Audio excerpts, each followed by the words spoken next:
오늘 주신 하나님 말씀 마태복음 제22장입니다. 마태복음 제22장 1절부터 14절까지 말씀이고요.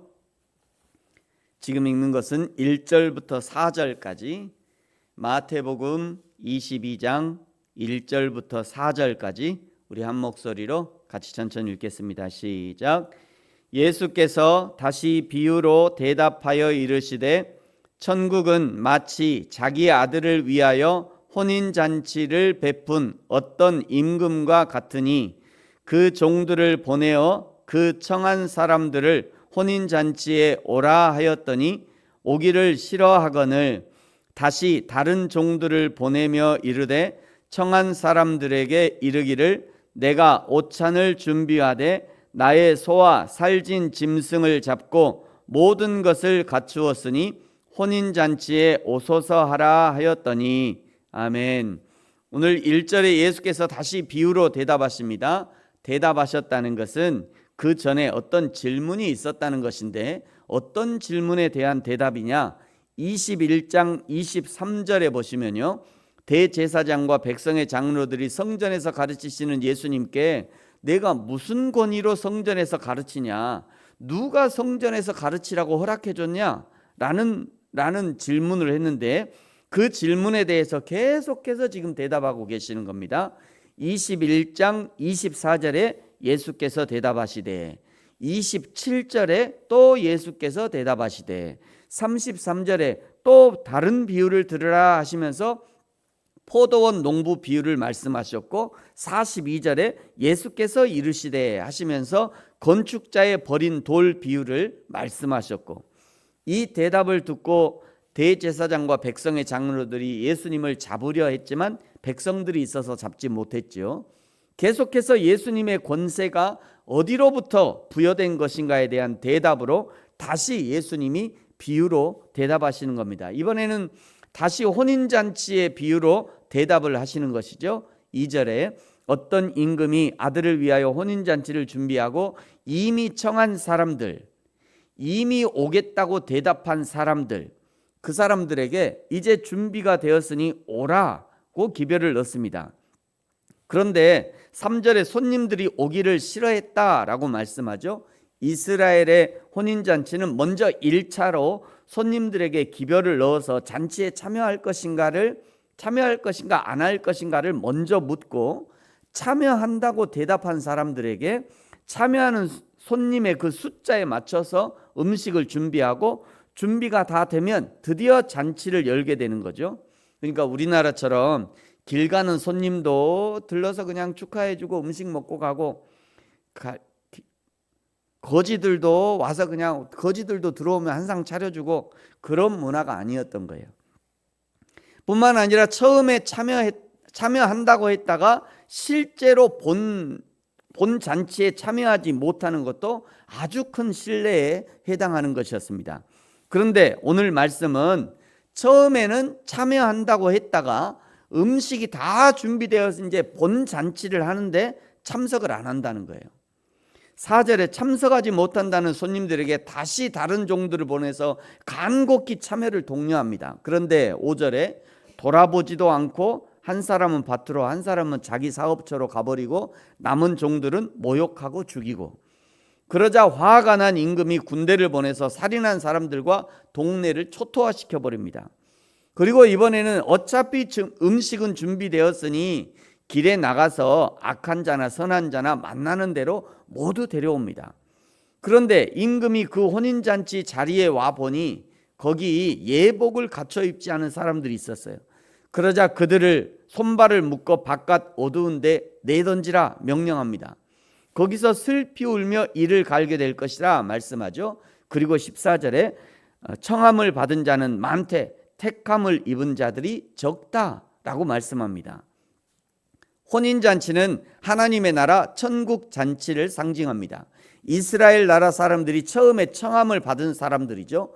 이스라엘 사람들은 아브라함 때 이미 이 천국 잔치에 참여하기로 약속된 사람들이에요. 그러나 시간이 흐르면서 이스라엘 사람들은 우상에 빠져서 하나님 나라 천국 잔치를 잊어버립니다. 하나님이 하나님의 종들 선지자들을 보내서 이스라엘을 돌아오게 하려고 했지만, 그러나 이스라엘 사람들을 보내는 종들 선지자들을 죽이기까지 했습니다. 그 결과 이스라엘이라는 나라는 망하고 역사에서 사라지게 되는 거죠. 그 대신 혼인잔치에 청함을 받은 사람들이 이방 사람들이에요. 이스라엘 사람들이 안 오니까 그 대신 다시 또 청함을 하는 거죠. 그 사람들이 바로 이방 사람들이에요. 그 중에 우리 조선 사람들도 포함되어 있는 거죠. 비록 원래 초청함을 받은 사람들 대타로 혼인잔치에 초대함을 받았다 해도 혼인잔치에 참여한 사람들에게 요구되는 것이 있어요. 그것이 11절과 12절이죠. 여러분, 우리 11절과 12절은 같이 한번 읽겠습니다. 시작. 임금이 손님들을 보러 들어올새 거기서 예복을 입지 않은 한 사람을 보고 이르되 친구여 어찌하여 예복을 입지 않고 여기 들어왔느냐 하니 그가 아무 말도 못하거늘 예복을 입어야 합니다. 예복을 입는 것이 혼인잔치에 참여하는 가장 기본적인 예의가 돼요. 그런데 예복을 입지 않으면 비록 지금 혼인잔치 자리에 들어와 있다 해도 예복이 없으면 쫓겨나고 바깥 어두운 데 지옥으로 쫓겨나게 된다는 거예요. 혼인잔치의 예복, 그것이 바로 예수 그리스도입니다. 예수 그리스도는 하나님 나라 천국에 들어가는 가장 기본적인 조건이에요. 예수 그리스도를 나의 구원자와 주인으로 모셔드려야 천국에 갈 수 있는 거죠. 14절에 말씀하는 것처럼 청함을 받은 사람들은 많습니다. 이제 이런 부분에서 신학이 나오는 거죠. 신학은 성경에서 나오는 거예요. 이게 성경의 어떤 구절들이 신학을 구성하는 조건이 되는 겁니다. 14절의 말씀처럼 청함을 받은 사람들은 많아요. 수많은 사람들이 예수님의 복음을 듣습니다.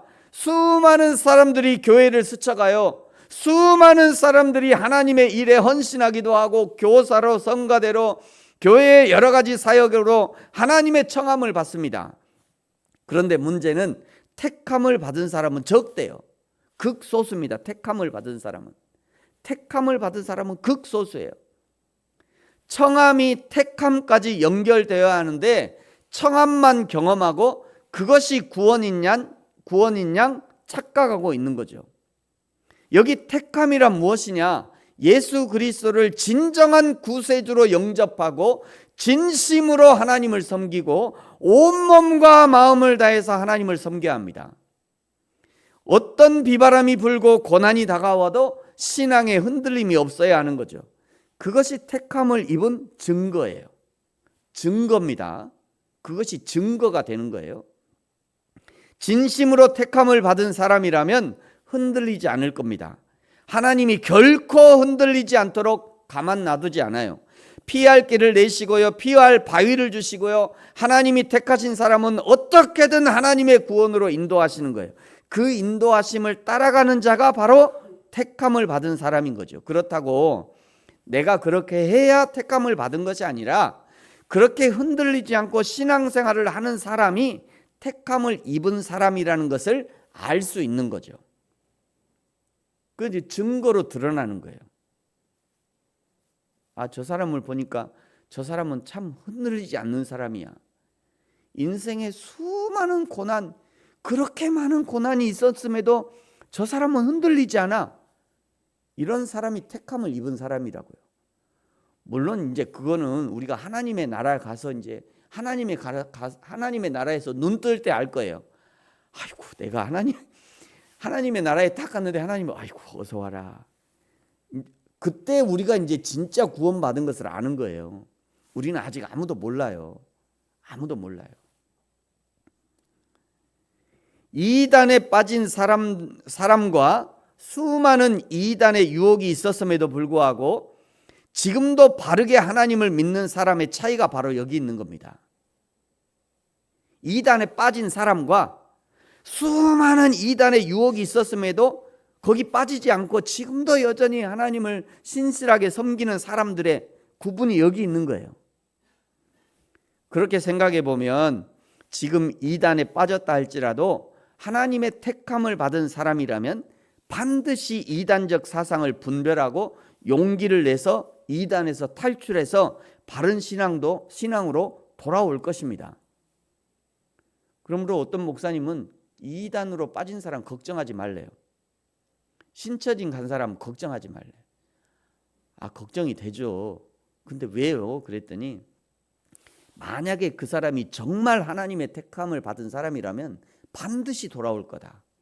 하나님이 가만 안 둘 거다. 그 마음을. 그런데 일반 교회에서 그렇게 열심히 하던 사람이 신천지에 홀랑 빠져가고 갔다? 그 사람은 처음부터 하나님의 택함이 없던 사람일 수도 있다. 그런 얘기 저는 이해가 됐어요. 그 말을 하는데 그렇구나. 그래서 여러분 우리 주위에도 이 신천지에 빠진 사람들이 많잖아요. 그런데 그것 때문에 너무 물론 이제 우리가 오라고 그거 바르지 않다고 얘기는 해야 되지만 이만희 그 가짜라고 얘기해야 되지만 근데 그 말을 듣지 않는다고 해서 너무 낙심하지 마세요. 그저 하나님이 긍휼히 여겨주셔서 그 사람이 다시 돌아오도록 기도해야죠. 기도하고. 근데 그 사람을 정말 하나님이 택한 사람이라면 반드시 돌아올 겁니다. 어느 순간에 갑자기 깨닫게 될 거예요. 신천지 이거 아니구나. 이거 이단이구나. 하나님 교회도 마찬가지예요. 저 장길자 하나님 어머니가 어머니 하나님이 아니었구나. 저 한학자도 어머니 하나님이 다 속이는 사람이었구나. 그걸 어느 순간에 갑자기 깨닫게 될 거예요. 이제 그런 사람들이 바른 교회로 오게 되죠. 그때는 이제 맞아줘야 돼요. 그래서 저는 가끔 우리 요즘 이제 한국 교회들마다 전부 다 신천지 출입 금지 막 이런 게 써져 있잖아요. 교회마다 다 붙어 있잖아요. 저는 좀 반대예요, 그거. 왜 그러냐면 비록 지금 신천지에 다닌다 할지라도 이런 데 한번 와봐야죠. 정상적인 교회 한번 와봐야죠. 정상적인 교회에서 어떻게 가르치는지 봐야 될 거 아니에요. 그리고 자기가 신천지인 것과 비교해 볼 수 있어야 되잖아요. 그리고 자기가 신천지에 배운 것들이 이게 잘못됐구나. 이게 진짜 성경적인 거구나. 그래야 용기를 낼 거 아니에요. 그러니까 신천지에 발붙인 사람은 출입 금지 이러면은 어떻게 오냐고요. 이제 이만희가 곧 돌아가실 건데 이만희가 곧 죽을 건데 이만희 죽으면 자기 신천지에 나오겠다는 사람 많습니다. 의외로. 이제 그 신천지에 나오면 어디로 가야 되냐고. 삼천지 가야 돼요? 사천지, 오천지 가야 되냐고요. 일반 교회로 와야지 이제 그런 분들은. 혹시라도 여러분 주위에 그런 분들이 있으면 우리 교회 가자. 데리고 오세요. 그래서 정상적인 신앙을 보여주고 성경적 신앙이 뭔지 보여줘야죠. 그때는. 그래야 그런 분들이 다시 신앙생활 할 수 있는 거예요. 사랑하는 성도 여러분, 저와 여러분은 하나님의 혼인잔치에 청함을 받은 사람들입니다. 청함 받은 것에 만족하지 말고 하나님의 택함을 입은 사람답게 예수 그리스도로 옷 입고 좌로나 우로나 흔들리지 않는 신앙으로 오늘을 살아내는 저와 여러분이 되어지기를 예수님의 이름으로 축복합니다. 기도하겠습니다. 하나님 아버지 감사합니다. 하나님의 혼인잔치에 우리를 초대해 주셔서 감사합니다. 초대하셨을 뿐 아니라 우리를 택해 주셨으니 택함 받은 우리가 하나님의 택하심에 합당하게 흔들림 없는 신앙생활을 할 수 있도록 축복하여 주옵소서. 우리가 살아가는 동안 수많은 유혹과 핍박이 있을 수 있으나 그 모든 시험과 핍박 중에도 오직 예수 그리스도를 믿는 믿음으로 굳건한 신앙생활 하게 하여 주옵소서. 감사합니다. 예수님의 이름으로 기도합니다. 아멘. 하늘에 계신 우리 아버지, 아버지의 이름을 거룩하게 하시며 아버지의 나라가 오게 하시며 아버지의 뜻이 하늘에서와 같이 땅에서도 이루어지게 하소서. 오늘 우리에게 일용할 양식을 주시고 우리가 우리에게 잘못한 사람을 용서하여 준 것 같이 우리 죄를 용서하여 주시고 우리를 시험에 빠지지 않게 하시고 악에서 구하소서. 나라와 권능과 영광이 영원히 아버지의 것입니다. 아멘.